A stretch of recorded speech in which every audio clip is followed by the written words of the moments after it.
deep bite. Or hindi mo na makita yung lower teeth. This is a TMJ problem. Pagbasdan ang layo ng upper teeth at ang lower teeth. The jaw is not aligned. Retracted ang iyong jaw. Paano natin pagdidikitin para makakagat ng maayos ang ating patient?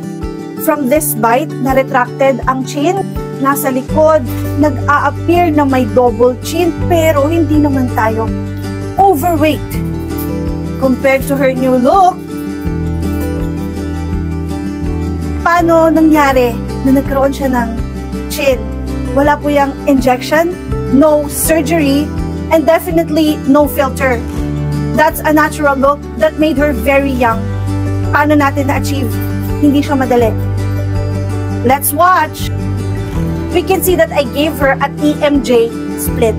This is a dental appliance which can help us regulate where our jaw will be. Also, deep bite are caused by missing molars, wrong fillings, wrong crown placement. So, hindi nako-correct ang ating bite at minsan nag-grinding pa. If you notice, the old crowns are responsible for the mismatching colors of her teeth. Let's try in the crowns.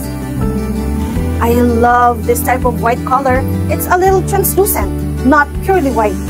Now let's place some direct and indirect veneers. Sunod natin yung lower veneers. Now this smile is indicating na masyadong matulis ang upper. Wala masyadong mali sa upper ha.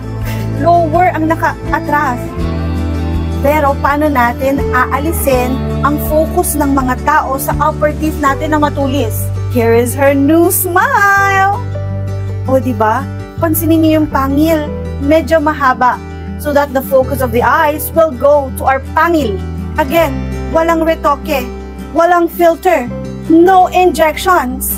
That's natural beauty na appropriate sa kanyang age. Less wrinkles ba? Less jowls ba? Mas hindi na ba deep ang kanyang eyes? That's how you keep young. Fix your skeletal joints. Bye!